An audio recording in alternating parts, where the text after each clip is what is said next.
और मालवीय नगर के जिस होटल में यह हादसा हुआ वहां से 50 मीटर की दूरी पर एक दूसरे होटल में टीवी9 संवाददाता विपिन चौबे पहुंचे। उन्होंने ये जानने की कोशिश की कि उस इलाके में कैसे होटल बने हैं, होटल में स्टे करने वालों के लिए क्या इंतजाम किए गए हैं और सुरक्षा के जो मानक हैं उनका पालन हो रहा है या फिर नहीं। देखिए, दिल्ली के मालवीय नगर में मैक्स हॉस्पिटल के सामने जिस फ्लोरिश होटल स्टे में आग लगी है उससे 50 मीटर की दूरी पर हम खड़े हैं और सैंपल दिखाने की कोशिश कर रहे हैं। एक और होटल जिसका नाम ग्रीन रेजिडेंसी है, कुल चौड़ाई 18 फीट, गहराई लगभग 60 फीट है। और अगर सोचिए, फर्ज करिए इस होटल के इस एरिया में आग लग जाए तो अंदर रहने वालों का क्या हश्र होगा, भगवान मालिक है। लेकिन मैं आपको जो तस्वीर दिखाने जा रहा हूं वो डराने वाली और बहुत भयावह तस्वीर है। और जो एंट्रेंस उसका बनाया गया, बेसमेंट का बनाया गया, वो लगभग 3.5 फीट है। अब आप सोचिए 3.5 फीट के इस गैप में अगर कोई होटल का बेसमेंट है, बेसमेंट आमतौर पर पार्किंग के लिए बनाया जाता है, लेकिन इस बेसमेंट में कमरे काट दिए गए हैं। इसकी अनुमति किसने दी, सबसे बड़ा सवाल यह है। अब जब ऐसे हादसे हो रहे हैं तो MCD, fire brigade, police department जांच की बात कर रहा है, लेकिन सवाल यह है कि इस सकरे और इस तरह के बेसमेंट में जो कमरे बनाए गए हैं उसमें हाल और हालात क्या हैं। अब देखिए, मैं जिस बेसमेंट पे लाया हूं वहां कमरा नंबर 1 देखिए, मेरे कैमरा पर्सन हरीश आपको तस्वीरें दिखा रहे हैं। ये पहला कमरा है, इसके बाद ये दूसरा कमरा है। आते जाइए हरीश, आते जाइए। एक सकरी सी गली और कमरों पर कमरे काट दिए गए हैं। ये कमरा नंबर 3, ये कमरा नंबर 4, ये कमरा नंबर 5 और ये कमरा नंबर 6।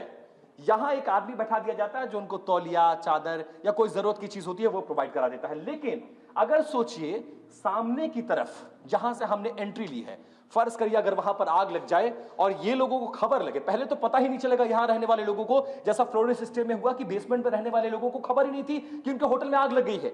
और अगर जैसे तैसे अगर खबर लग भी गई तो इनके पास तो भागने के लिए छत नहीं है, एक एंट्री और एक एग्जिट है। उसमें लोग कैसे फंसकर, जलकर, दम घुटकर मर जाएंगे इसका अंदाजा भी किसी ने नहीं लगाया होगा। मैक्स हॉस्पिटल सामने है, कम पैसे में, कम दूरी में ये होटल्स मिल जाते हैं, इसीलिए लोग इसी तरह के कमरों में, इसी तरह की गैलरीज में, इस तरह के छोटे होटल्स में रहना प्रेफर करते हैं। और सोचिए कि अगर भगवान ना करे इस होटल में अगर आग लग जाए तो क्या हश्र होगा। एक बार जरा यहीं से पलट कर दिखाइए जरा हरीश, जरा कैमरे को एंट्रेंस की तरफ ले जाइए। भैया जरा हटना, 1 मिनट दादा, 1 मिनट हटना। ये देखिए, अब यहीं से मैंने एंट्री मारी थी और मुझे अगर बाहर जाना है तो मुझे यहीं से एग्जिट लेना होगा। और अगर यहां आग लगी हो, धुआं हो, धूल हो, गुबार हो, लोग चिल्ला रहे हो बाहर, तो मैं कहां जाऊंगा। मुझे मरना तय है अगर मैं इस होटल में रुक रहा हूं। कुछ ऐसा ही फ्लोरिश स्टे होटल में हुआ है। तो देख रहे हैं आप, हमारे सहयोगी विपिन चौबे ने जब इस पूरे इलाके का दौरा किया तो पाया कि ऐसे तो तमाम होटल्स मौजूद हैं दिल्ली के अंदर, कदम कदम पर मौजूद हैं, छोटी छोटी संकरी गलियों में मौजूद हैं, जहां पर नियमों की अनदेखी करके कानून का मजाक उड़ाया जा रहा है, लेकिन कोई कार्रवाई नहीं होती, हादसे का इंतजार किया जाता है। दिल्ली के मालवीय नगर इलाके में हुए भीषण अग्निकांड ने पूरे देश को हिलाकर रख दिया है। घटना के बाद सवाल उठ रहे हैं कि इस देश में आम आदमी की जान की कोई कीमत है भी या नहीं।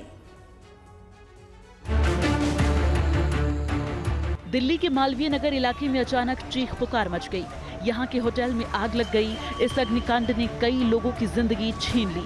हादसे के बाद डराने वाली तस्वीरें भी सामने आईं। कुछ लोग जान बचाने के लिए कूदते नजर आए।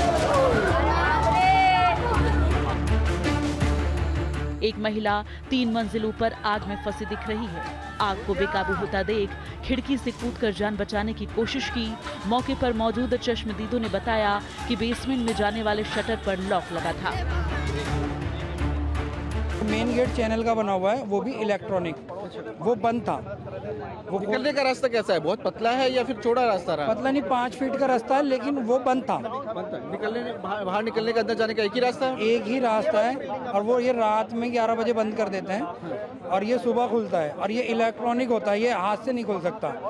हाँ, और वो जैसे आग लगी तो लाइट चली गई तो वो बंद ही हो गया। मारे गए विदेशी लोगों में अफ्रीकी देश, नाइजीरिया, मोजाम्बिक, बांग्लादेश और लाइबेरिया के नागरिक भी बताए जा रहे हैं। देर रात कांगो रिपब्लिक एम्बेसी के अधिकारियों ने घटनास्थल का दौरा किया और हालात को देखकर घटना की गंभीरता को समझा।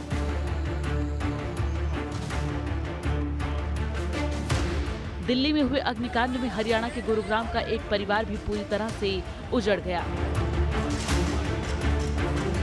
गुरुग्राम के सीए विवेक अग्रवाल का पूरा परिवार जिंदा जल गया। विवेक खुद पत्नी और 2 बेटियों समेत 5 सदस्यों की मौत हो गई।